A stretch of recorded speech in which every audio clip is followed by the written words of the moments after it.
म्हणजे आधीचा इतिहास मी तुम्हाला सांगत नाही 90 सालापासूनचा, पण 90 सालापर्यंत पासून आपण या तालुक्यामध्ये आणि राज्याच्या राजकारणामध्ये काम करत असताना विविध संस्थांच्या माध्यमातून, विविध पदांच्या माध्यमातून राज्यामध्ये विकासाचं काम केलं, तालुक्यामध्ये विकासाचं काम केलं,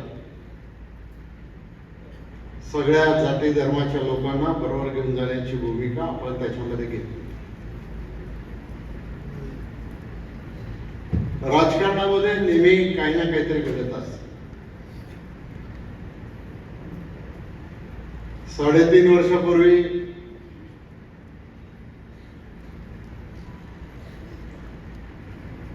म्हणजे त्याच्या आधी मागच्या निवडणुकीमध्ये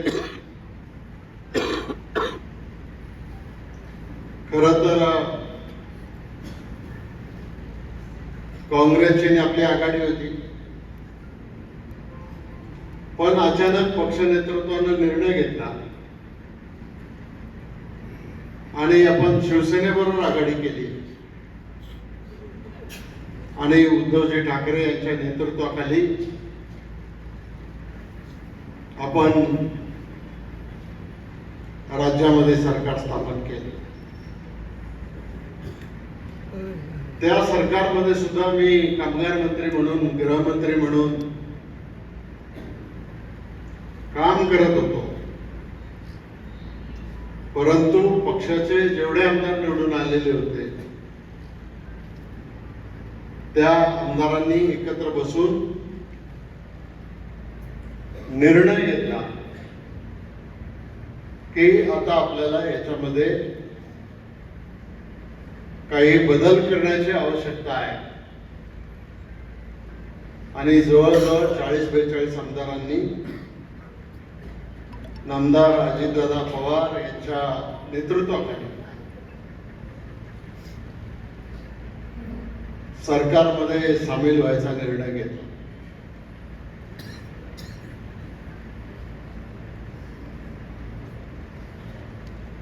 हा निर्णय काही एका रात्रीत नाही झाला. त्याच्या आधी पक्षाच्या वरिष्ठ पातळीवर अगदी आदरणीय पवार साहेबांच्या पासून काही बैठका झाल्या, चर्चा झाली, परंतु पवार साहेबांनी त्यांची भूमिका बदलली नाही. पण पक्षातल्या बहुसंख्य आमदारांचं म्हणणं होतं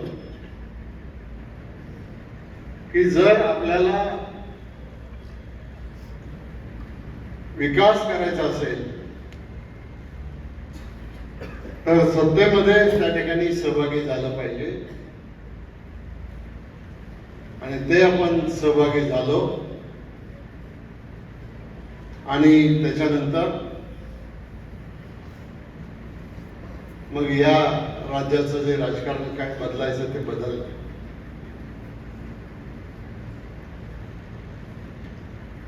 खरं तर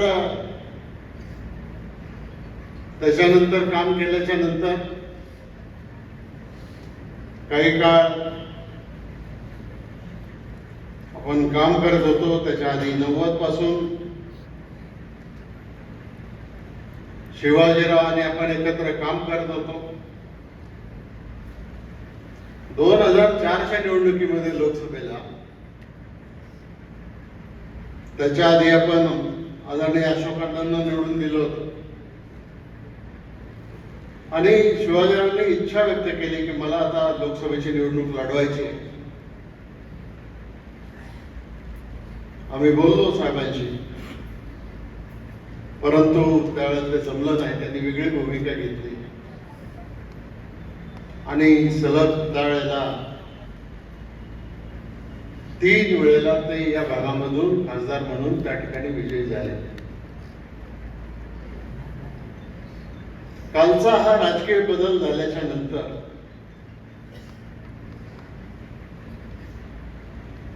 ही जी निवडणूक आहे, ही निवडणूक म्हणजे ही लोकसभेची जागा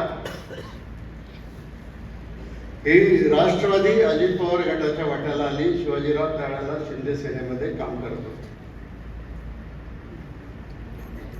वरच्या पातळीवर निर्णय झाला की शिवाजीरावांनी राष्ट्रवादी काँग्रेसमध्ये प्रवेश करावा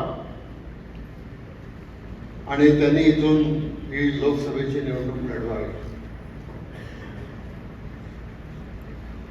सगळं ठरलं आणि त्याप्रमाणे त्यांनी राष्ट्रवादी काँग्रेस पक्षाच्या तर्फे लोकसभेची निवडणूक सुद्धा लढवली. आपल्याला नाही आलं यश त्याच्यामध्ये, पण हा गाडा असाच पुढे गेला पाहिजे आणि म्हणून मग लोकसभेच्या निवडणुकीमध्ये जे काही वातावरण होतं त्याच्याबद्दल शिवाजीरावांनी उल्लेख केला. मी फार आज सविस्तरपणाने त्याच्यावर बोलणार नाही, परंतु देशातच वातावरण असं होतं की पुन्हा एकदा नरेंद्र मोदींच्या नेतृत्वाखाली देशामध्ये सरकार स्थापन होईल आणि त्या परिस्थितीमध्ये सुद्धा महाराष्ट्रातल्या जनतेने थोडीशी वेगळी भूमिका घेतली आणि पवार साहेबांच्या राष्ट्रवादीपेक्षा आपल्या राष्ट्रवादी काँग्रेस पक्षाला फक्त लोकसभेला महाराष्ट्रामध्ये एकच जागा त्या ठिकाणी जिंकता आली. महाराष्ट्रामध्ये विकास आघाडीला जास्त बहुमत मिळालं. आपल्याला थोडी पिछाड सहन करायला लागली, पण उरलेले जे 6 महिने होते त्या 6 महिन्यामध्ये सरकारमध्ये जे निर्णय घेतले गेले त्या निर्णयामुळं आपल्या राज्यामध्ये आज जे महायुतीचं सरकार आहे, या महायुतीच्या सरकारला 242 जागा मिळाल्या आणि घवघवीत यश महायुतीच्या सरकारला मिळालं. आपले आमदार चांगले निवडून आले. 40 पेक्षा जास्त आमदार निवडून आले. आपले सरकारमध्ये परत आपण सामील झालो आणि आज आपण पाहतोय देशाच्या पातळीवर किंवा राज्याच्या पातळीवर पायाभूत सुविधांच्या क्षेत्रामध्ये किंवा अन्य क्षेत्रामध्ये देशाचं सरकार किंवा राज्याचं सरकार जे काम करतंय ते या देशाला आणि महाराष्ट्राला पुढे घेऊन जाणारं एक प्रकारचं वेगळं काम त्या ठिकाणी घडत आहे. पण दुर्दैवाने आपल्या तालुक्यामध्ये कदाचित त्यावेळेला आपण आपली बाजू मांडायला कमी पडलो असू. लोकसभेच्या निवडणुकीच्या वेळेला मला अपघात झालेला होता, मी प्रचारात येऊ शकलो नाही. विधानसभेच्या निवडणुकीत सुद्धा मर्यादा होत्या आणि त्याचा सगळ्याचा जो काय व्हायचा तो तोटा आपल्याला झाला आणि आपण फक्त 1500 मतांनी निवडून आलो आणि 1500 मतांनी निवडून आल्याच्या नंतर आता पुन्हा मला मंत्रिमंडळात घ्या हे सांगायचा नैतिक अधिकार माझ्याकडे राहिलेला नव्हता. ठीक आहे, नाही आपण सरकारमध्ये समाविष्ट होऊ शकलो, पण शेवटी विकासाची जी कामं करायची ती कामं करण्याच्या दृष्टिकोनातून आज पाहिलं तर मी जरी मंत्रिमंडळात नसलो तरी पक्षामधलं माझं स्थान अबाधित आहे. जसे शिवाजीराव पाटील म्हाडाचे अध्यक्ष आहेत. आपल्या पक्षाच्या 7 जणांच्या कोर कमिटीचा मेंबर म्हणून मला आज राज्यामध्ये काम करायला संधी मिळते. त्याच्यामध्ये प्रफुल्ल पटेल, अजित पवार, छगनराव भुजबळ, सुनील तटकरे, हसन मुश्रीफ आणि दिलीप वळसे पाटील. आम्ही सगळेच या पक्षाला नक्की कुठल्या दिशेने घेऊन जायचंय, राज्यामध्ये आपली काय धोरणे असली पाहिजेत. कारण आपण जरी दुसऱ्या पक्षांच्या बरोबर आघाडी केलेली जरी असली तरी छत्रपती शिवाजी महाराज, छत्रपती शाहू महाराज, महात्मा फुले आणि डॉक्टर बाबासाहेब आंबेडकर यांनी जी विचारधारा स्वीकारलेली आहे तीच विचारधारा घेऊन आपण जन्मल्यापासून त्या ठिकाणी काम करतो आहोत आणि आजही तीच दिशा घेऊन आपला पक्ष हा पुढे चाललेला आहे.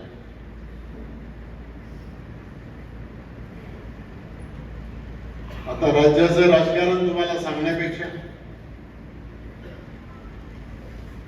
आज आपण ज्या पार्श्वभूमीवर इथं जमलेलो आहोत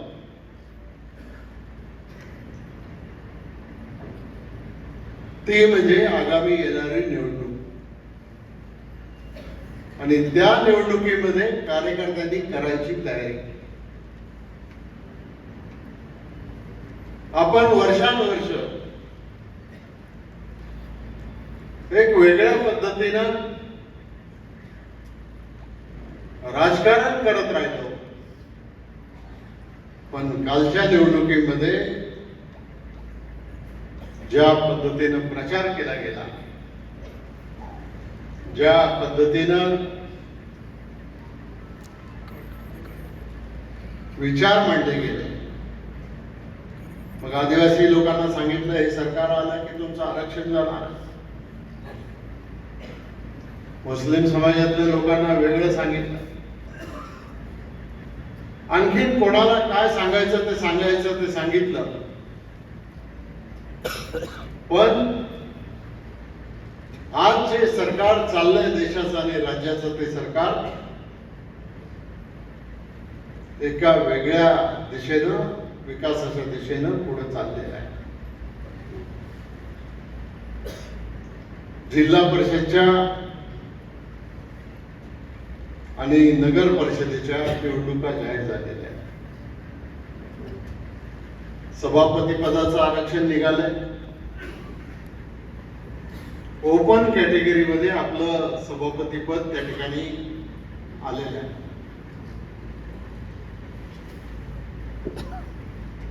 बाकीच्या जागांचं आरक्षण 13 तारखेला त्या ठिकाणी निघणार आहे की कुठला गट आणि कुठला गण कुठल्या प्रवर्गासाठी त्या ठिकाणी राखीव होणार आहे याचं आरक्षण 13 तारखेला निघणार आहे. आणि त्याच्यानंतर खऱ्या अर्थानं निवडणुकीच्या या युद्धाला आपल्याला सामोरं जावं लागणार. आणि निवडणुकीच्या युद्धाला सामोरं जात असताना ऐन वेळेला तयारी करून चालणार नाही. कारण काल जो झटका आपल्याला बसलेला आहे मग त्याची काय फक्त देशाचीच कारण किंवा राज्याचीच कारण होती त्याला असं नाही.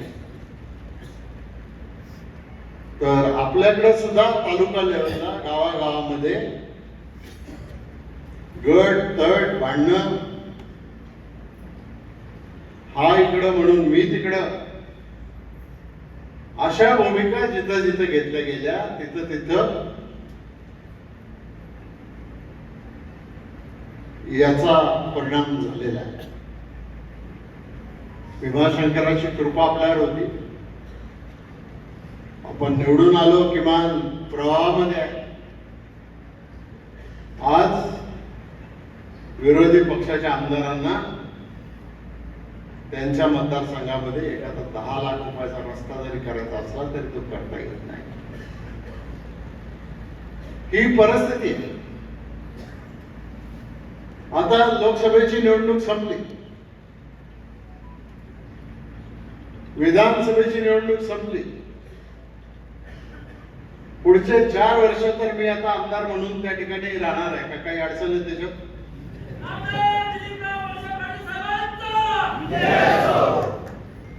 काय 4 वर्ष मी आमदार राहणार आहे की नाही राहणार आहे? आणि मग आपल्याला अनेक विकासाची कामं करायची आहेत.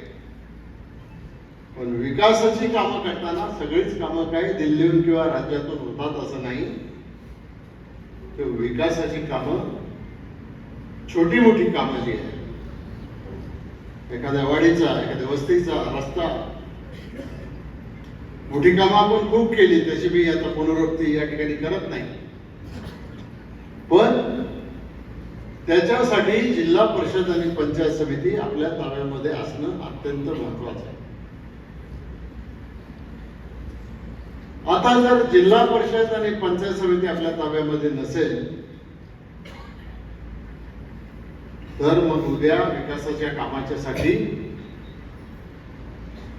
कार्यकर्ते जरी पत्र घेऊन आले किंवा ठराव घेऊन आले किंवा ग्रामस्थ म्हणून आले तरी त्यांना न्याय देता येईलच अशी काही परिस्थिती त्याच्यामध्ये राहणार नाही.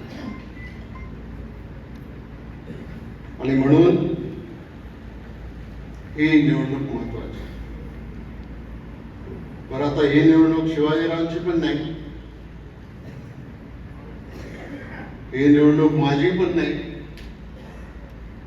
आणि ही निवडणूक देवदत्त निकमची पण नाही. ही निवडणूक आहे कोणाची? या सगळ्या सामान्य कार्यकर्त्याची निवडणूक आहे. उद्या तुमच्यातलाच कोणीतरी जिल्हा परिषद मध्ये जाणार आहे, उद्या तुमच्यातलाच कोणीतरी पंचायत समितीमध्ये जाणार आहे. आपल्या मतदारसंघामध्ये जिल्हा परिषदेच्या 8 जागा आहेत. 5 आंबेगाव तालुक्यामध्ये आहेत, 3 शिरूर तालुक्यामध्ये आहेत. मागच्या वेळेला आपण 8 पैकी 7 जागा जिंकल्या होत्या आणि जिल्हा परिषद मध्ये आपल्याला त्या ठिकाणी पद मिळून त्या पदाच्या माध्यमातून अनेक प्रकारची कामं आपल्याला त्या ठिकाणी करता आली होती. याही वेळेला ज्याचा उल्लेख आधी कोणतरी केला, पुणे जिल्ह्यामध्ये राष्ट्रवादी काँग्रेस पक्षाची जिल्हा परिषद निवडून येणार ही काळ्या दगडावरची वेळ आहे.